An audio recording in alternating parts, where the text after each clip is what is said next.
All right, how's it going? I made a video a week ago, I'd say. It was a little bit before Christmas, maybe a little over a week. It was before their game in Columbus, and which they lost, by the way. But they put up some good fight in that game. I just didn't like the third period. Of course, nobody did. They fell apart in the last 15 minutes. It is what it is. You're not going to win every game. And like I mentioned in the video, Columbus is a lot sneakier than people give them credit for. Marchenko's over a point per game. Monahan's having a great year. So overall, they're having a lot more success offensively. So I wasn't convinced that the Habs were just going to roll in there and win their 8th straight against them. They didn't. We got a Christmas break, obviously. And then they came back, and they had to have a little bit of a murderer's row here, where they played Florida, Tampa, and Vegas 3 straight on the road right after Christmas and 4 nights. So my prediction, I'm pretty sure I said 1-1-1. I thought they'd come out of that with 3 points. They came out of it with 6. So let's talk a little bit about how that happened, and just get right into it, because I still can't believe they beat these 3 teams straight the way they did. The Florida game was just a masterclass of defensive structure. I thought that was exactly the way they should be playing all year. So seeing it finally come together was just beautiful. They didn't just get a shutout the way they did against the Leafs in Game 1 this year, where Montembeault stood on his head, relied on goaltending only like they always have in my life. They really played a good, sound game structurally. I think they only gave Florida 5 high-danger chances the entire game, which the Panthers, man, they won the Cup last year. So to keep them to 5 high-danger chances with Dobesh in his first NHL start, you did everything right. They played great. It was nice to see Kirby get off the schneid and get 2 goals, Caulfield with 1. So it was nice to see everybody chip in, and Evans with another shorthanded goal in that game. Beautiful. So that 4-0 win was awesome. Congrats to Dobesh on his first NHL win. I should have made a video after that, but I kind of got wrapped up and stuff and got busy. And then they played Tampa the next day. So Tampa was the game that I was a little more... They're great. They won in Florida. They had their shutout, but now it's time to come trickling back down to earth against the team that they've struggled against since 2014, the Tampa Bay Lightning. And they dominated Tampa. They dominated them. It should have been a 5-1 or 4-1, 5-1 win, realistically. Probably 4-1 because the empty net wouldn't have happened. But the Kucherov goal was straight horseshit. I don't like to point at the refs and blame refs, but there's just some bullshit going on this year. And it's always when Montreal's doing better than they expect them to do that these calls just go against them in every way. It reminds me of 2021, where it did not matter what happened. Perry gets a high stick in front of the ref, turns his head, doesn't see it. Montreal still wins the game. It was sort of like that, where the Kucherov goal, the ref is just sitting there behind the line waiting for Montembeault to drop the puck. Any other team gets the benefit of the doubt. They call that dead in 2 seconds. I've seen that called dead a million times. And for some reason, they decided, we're going to let this puck drop and then let Kucherov scoop it. Actually, I don't know who it was, but somebody pushed Montembeault, so it pushed the puck free, and then Kucherov just slides it 5-hole because, of course, he does. He's a piece of garbage. And it's very fitting, they're out of the game. It was 3-1 at that point, and you're thinking, really? They're back in this because of that?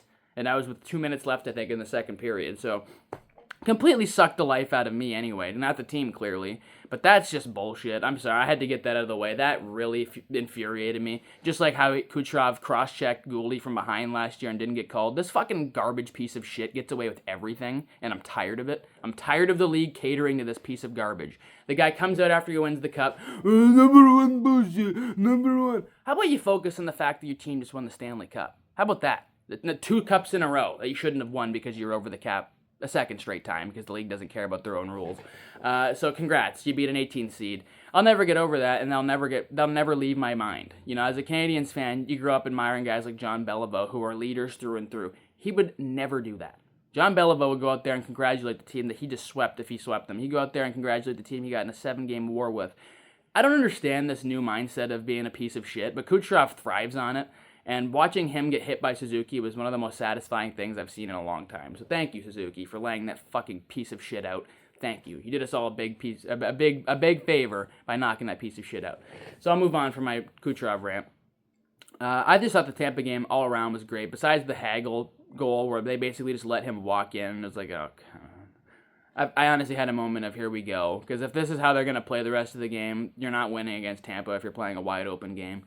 And they closed it down, and again, Evans with another goal. it was just a beautiful game all around. I love seeing them beat teams like Tampa, who just, they're so smug about it. You have no history. You have no real fans. You're all bandwagon clowns that live in Florida in the winter. You're probably mostly from Canada, and you just want to cheer for a successful team. It's such a horseshit fucking franchise. I'm sorry. At least Florida, they have no fans, so you can't really, talk shit to no fans. But when Tampa fans come out of the woodwork, when they look on their Twitter profile and it's just 2015, it's like, I wonder why. Yeah, y'all joined after a Stanley Cup final run, didn't you? Because that's the only way you got fans in Tampa. So moving on to Vegas, which is another team that everybody hates. Whether you are a Leaf fan, Habs fan, Senators fan, Kraken fan, everybody hates Vegas. They're that one team. They're the spoiled child that gets whatever they want, whenever they want it. They didn't get a single penalty, and Eichel's allowed to just cross-check Goulet from behind. It's another play where Goulet gets cross-checked from behind. I don't know how that's allowed. I screamed. It's been a while since I've yelled at my TV, but a nice little cross-check in the numbers while the Canadiens were up with, I think, 30 seconds left, maybe 40. And the ref just stands there and looks at it. Again, Vegas gets away with whatever they want. I've learned that in 2021. I had no idea it was this bad, but yeah, I heard somebody saying, like, they're the most mature team, they don't take penalties. No. It's the league that doesn't want to give them penalties. It has nothing to do with them being mature, because you watch them play, and it's like Florida. They get away with a lot of bullshit. That's usually how it works when the league picks favorites, right? You got Vegas, Tampa, and Florida. That's why I was really worried, more than anything. These are the three teams that the league jerks off more than any other team, the Sun Belt teams, and they want them to win so bad because it makes their expansion look so much better. So, Montreal goes into these 3 games and wins all 3. I'm sure Batman's sitting there seething right now. He's not liking that. And that's another reason they didn't get any power plays really this weekend. I think they only had 3 power plays through 3 games, which is just stupid. I'm sorry, that's so stupid. I get they couldn't keep that pace up forever where they were getting 5-6 power plays a game, it seemed, but really? 3 in 3 games. Like, you're telling me that Vegas didn't take a single penalty yesterday. That shit just, I'm sorry, it throws me over the edge. I can't believe it, and I'm so glad the Habs showed these guys up. Vegas is talking shit like they always do before the game online. When they score a goal, it's the biggest deal on their Twitter. Oh, we scored, and then they get scored against, and they barely make a tweet. I love seeing teams like this suffer because they don't deserve any happiness. Vegas, you have no real fans. You're just like Tampa. You don't have any fan base that's got any clue what's going on. So, eat shit. What a good game by Heineman again. I've been a big fan and proponent of him since last year in the AHL. It would be 2 years now, actually, because he came over at the end of 2022-23. And he had like 7 goals in 11 games, and I said, watch out. Watch out, because this kid shot. Like, he's got a sneaky good shot. And it's starting to come to fruition in the NHL. I watched that game I mentioned in Buffalo earlier this year, and he scored. And his shot kind of even caught me off guard. I was like, holy shit, that kid's got a shot. Beautiful. So nice to see him starting. He's got 8 in his last 9 points, points-wise. So who knows? Maybe he'll start sneaking up in the Calder race. Probably not. But just nonetheless, what a great addition in this Foley trade.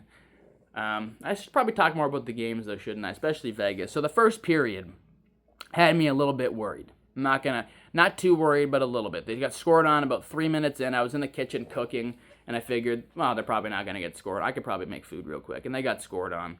And from what I was seeing, though, they were playing better than Vegas. Vegas was just opportunistic in those first 2 goals. Like both of them were breakdowns in their own end, really. Then it ended up back the other way. The second one really kind of pissed me off because there was only 30 seconds left with an offensive zone draw for the Habs, and it somehow ended up all the way back in their end. They turn it over again, and it ends up in the back of their net with a Hanifin goal, who, by the way, at the end of the game wasn't very happy that they were losing. Wasn't too worried, I guess. It wasn't like the start of the year where they're down 2-0 and I just walk away because I know this is not ending well. It'll be a 6-1 blowout by the end of the game. Second period, they kept it pretty boring, which was good. You don't want a game where Vegas is flying around, getting all these opportunities, and then Caulfield was able to strike at the end of the period. A nice pass from Slafkovsky over to Suzuki, who, this guy's got eyes in the back of his head. A little dish backwards, one-timer from Caulfield. That's his 100th career goal. So congrats to Cole. And for people out there that he's not a goal scorer, I'd say 100 goals by 23 is pretty good. It's pretty good. And we're right back in the game. That's when I realized this is not over. This is not over. And when I kept showing those stats, like Vegas is 14, 15-1 after 2 leading into the third, I knew they were losing. You start showing those stats, I don't know why, but I always feel like it's the opposite that's going to happen. And the Habs come out. It didn't look that great the first few minutes. I thought Vegas played a really good first 5 minutes of the third where they were just stifling any chances the Habs had. They were clogging the middle. They were playing extremely well. And then they got that face-off in the offensive zone where Savard just kind of threw it towards the net, and Heineman just pounces on the rebound. Just jumps right on it. I was kind of shocked. It all unfolded so fast. Like, oh, they tied it. Okay, back in it. And Savard, who I was talking shit about at the start of the year, he does this every time. I talk shit about him, and then he quietly starts having a really good stretch. And it's been a really good stretch with him and Jack-Eye, where they've been a great third pairing. And Savard's starting to throw some offense up. At the start of the year, he only had like 5 points in 25, 30 games. Now he's up to 10 points in 37, 35 games he's only played. So I don't want to let Savard go. It's probably controversial, but if you can sign him in a manner that makes sense, where it's like a 1 year league minimum, maybe a little over league minimum, 1.23, something like that. You keep signing him to 1 year deals. It makes more sense that way rather than you sign him to a 3 year deal. He might not even make it to the end of that deal, and you don't want to pay him $2.5-3 million. I think he's made his money. I think he's probably accepted that. He's 34, so it's time to start giving him 1 year deals where he might just be able to sit in the press box some nights, but at the same time give guys like Arbor Jack-Eye the little guidance that they needed to become the players they needed to be. Because this year, he has become that player that we all envisioned. Just the steady third-pairing defenseman that does not make very many mistakes. He made one yesterday, but it's going to happen. He's 23. He makes these great little plays, lays the body, got in a fight in Florida that he didn't even have to get in. It was at the end of a 2-minute shift, and he still fought. So it's these types of things where I'm going, you know what? Maybe the messages got through to Jack-Eye, and I think a lot of that is David Savard. So keep him around, please. Please. And also Alex Carrier. That dude has completely changed this blue line. You have him, Savard, and Matheson on that right side now, and it's completely changed this team. I do feel bad Struebel's not playing, but your right side right now is rocking. Matheson's obviously a lefty, but I think he's doing a pretty good job playing the right side. I had my concerns with that pairing. You have Hudson and him, two offensive-oriented men together. They're doing fine. They're not the problem. I honestly, besides that Hagel goal where Matheson was kind of lost, I haven't noticed him playing bad the last 3 games. And good job, Matheson. You're playing better. Okay, so now we've finished what I was talking about. We're going to finish talking about this game. And then we can kind of ramble a little bit and finish this off. So the third period, I already mentioned the Heineman goal. Then Doc starts rushing up the ice with Line A, and I'm thinking, is he going to try and pass this through the defenseman? And he doesn't even try. He just throws it towards the net with his backhand, it slides 5-hole on Aiden Hill, and we have 3 goals in the last 3 games for Kirby, and we have ourselves a lead. And I'm not going to lie, I yelled. That's the first time in a while I go, yes! But feeling that go in almost felt like a playoff goal, and Kirby's celebration tells you all you need to know. He felt it, the team felt it, and they played a great last 10 minutes where they just like Vegas was doing in the first 10 minutes. They stifled any offensive chances that Vegas had. I didn't feel threatened by anything, really, except for the last chance there on Montembeault where he completely stoned Hanifin. And Hanifin was yelling, and you were laughing in the first period, weren't you, Noah? Yeah, that's what happens when you have lost your whole career. So Vegas loses, and I think that was their first loss in 7, 8, something like that. They'd won 7 in a row, I believe. And the Habs are now 6-1 in their last 7 games. So I don't expect this to continue. I do expect them to continue being in the mix, but I obviously don't expect them to win 6 out of every 7 games. This is just a very good stretch. I hope this propels them into a more consistent winning formula where, you might win 5 out of every 10, but 2 of them go to overtime, so you get points. Stuff like that. You're not always losing as many games as you win in regulation, is what I'm saying. I just want to see steps this year. You've already got Demidov, you've already got Hage, you've already got all these young prospects coming up. Reinbacher's delayed a little bit because of his injury, but Mayu, Beck, even Meshar to a lower extent. A lot of these guys are going to come up and have an impact, and you've already got Suzuki, Caulfield, Safkovsky, and Doc when he's healthy, and Line A, and Newhook will be a nice third liner, and you've got all these pieces already. Don't even get me started on the blue line. Gooley, and Hudson alone. Those 2 guys right there. I have not seen defensemen that get me that excited for the future in my entire life. Gooley is the definition of the perfect stay-at-home defenseman. And it took a couple of years for me to realize that. When he came in, I thought he was going to be more offensive-oriented a little bit. He's not, which is perfect. I don't need him to score 30 points. You score 20 points and you play well defensively, that's what I need. That's what we all need.